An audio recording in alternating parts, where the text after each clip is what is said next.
We now turn to Mossarat Qadeem, and after these are our last two speakers, and we will turn to you. She not only saves lives on individual basis, but she saves families. She works directly with mothers of radicalized youths using her skill as a communicator and her detailed knowledge of the Quran. She rescues young men, including potential suicide bombers, who are also being exploited by extremists, and ensures that they receive job training. Ms. Qadeem founded PAIMAN Alumni Trust, a nonprofit group promoting specifically socio-political and economic empowerment of marginalized Pakistanis.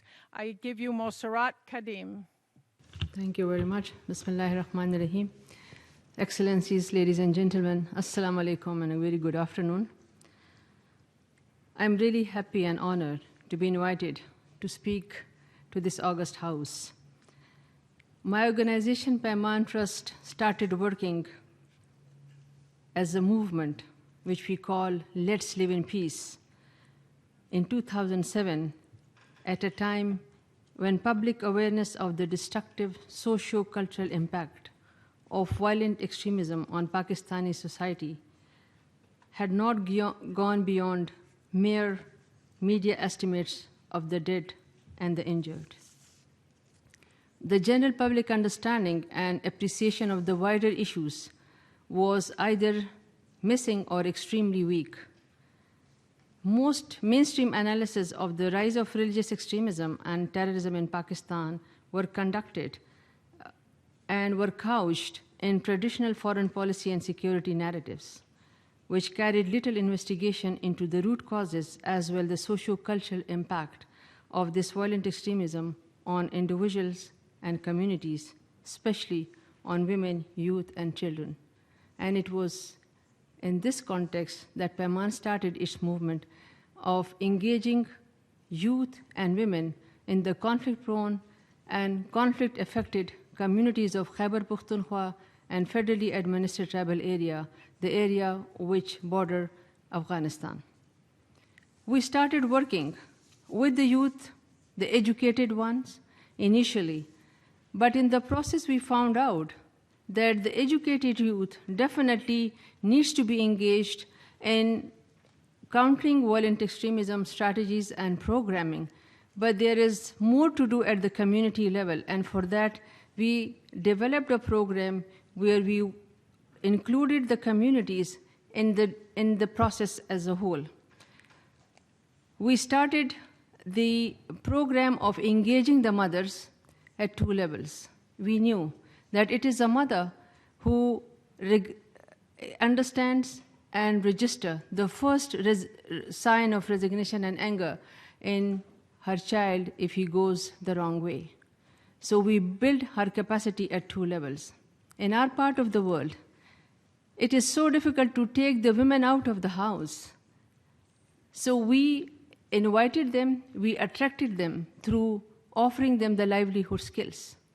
We build her competencies and offer them the livelihood skills so that they are in a position to earn something. Because we believe that when a woman starts earning, she's in a position of authority, she can ask questions. In the second phase of this process, we build her critical thinking. We gave her the skills to negotiate, to dialogue, and also give her the skills to ask questions if her son goes the wrong way. It worked because these women were now empowered. They were now in position to start talking to their children where they went, what they have been doing, who are their friends, why they are bringing a mobile which is worth 5,000, which they can't afford at all. And these were some of the questions that they started talking to their children about. It was the first step in the right direction because through these mothers, we then approached their sons. And the sons were radicalized. Some of them were vulnerable. Some of them were the sympathizers of the extremist. And when we approached the sons, you have to keep it in mind, these sons we approached through the mothers. Bringing them into a process of de-radicalization again was a very, very challenging task for us, because they were being attracted to the other side by transforming their hearts and mind, and it took them years to engage them by the other side. For us, it was another challenging task because we were asking them to voluntarily join PAIMAN's movement of de-radicalization, engagement, and transformation. But the agency of mother played its role. Secondly, the process that we adopted was threefold. One, we actually built the trust of the communities. We were there in the communities. So it was through this community mechanism that they brought the boys to us. Secondly, it was the boys with whom we were working, and we had established peace groups, the mothers' peace groups and the youth peace groups, who were instrumental in identifying the categories of boys we really wanted to work with. So the de-radicalization of the three categories of boys we started in 2008. And it's a long process. I'm just going to give you a few points about it, how we did that. We start with the self-assessment because the extremists usually work on their minds and hearts. So to counter the strategy, we use the same tactics. First, we started with the self-assessment, the self-reformation, and then build their critical thinking so that they should know what they have gone through and why they are the ones who have become the instrument in making these suicidal attempts or, of course, attacking or carrying out these violent extremist acts. So the critical thinking was very, very important. But then the challenge came in the form of the narrative that they were transformed through. And that narrative was derived from a particular text of the Quran. We used the text of the Quran within the context, not without the context. That is very important because the interpretation that they chose, the other side, the extremist group, was very selective. We came up with a counter narrative. We came up with an alternate narrative. And we started talking to them in the language of the Quran, but within the context. The transformation is always difficult because we started working in the same way as the extremists did. We transform their hearts and minds through a process. We gave them psychosocial counseling. We make them to understand that it is the love for themselves that comes first. It is the love for their families, which is the love for their community and their countries, which is very important. It helped, and today we can claim that we were able to transform 900 boys. We have de-radicalized them, we have rehabilitated them, and we have reintegrated them into their societies. It was not that easy. It was very, very difficult. But it was done through a process because we engaged, we built the capacity of 10,700 male and females, both educated, illiterate, semi-illiterate, very qualified and professionals. And with the support of the community, we were able to make inroads into those communities where it is very difficult to take the radicalized youth and transform and engage them in healthy activities. This is one of the models that worked, and we can just say that our success rate is 99.7% because we lost in this whole process of de-radicalization only 3 boys to the extremists. They went back. Why it worked? It worked because and people ask us, what is your model? How you made it?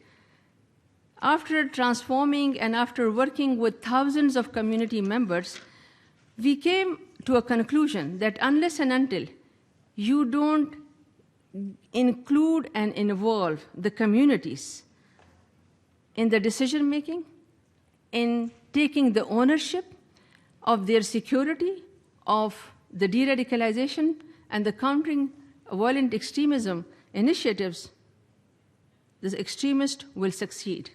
They will never fail. So you have to have enlightened communities. You have to have the communities who really own the whole process of keeping an eye on their surroundings. You have to have vigilant communities keeping an eye on their children and on their on the various groups who are there in the communities.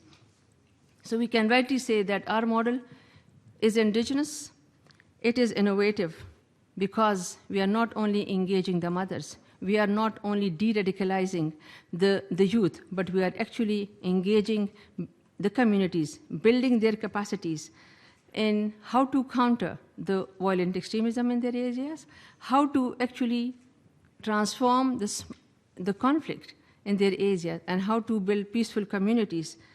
Our model is rooted in the cultural milieu and religious traditions.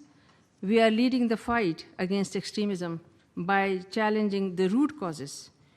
We walk into extremist houses, into their schools and madrasas and workplaces. We speak to those who feel that they have no alternative. We make community realize that they have a role to play in the security, de-radicalization, and countering violent extremism of their areas.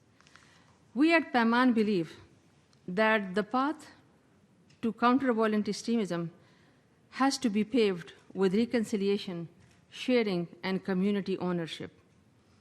Our model of peace groups we call Tolana. We have two types of peace groups. One is Mothers Tolana, and the other is Youth Tolana. Tolana in Pashto means group or together. We can't use the word peace in our part of the world because it is too challenging or inviting the attention of the other.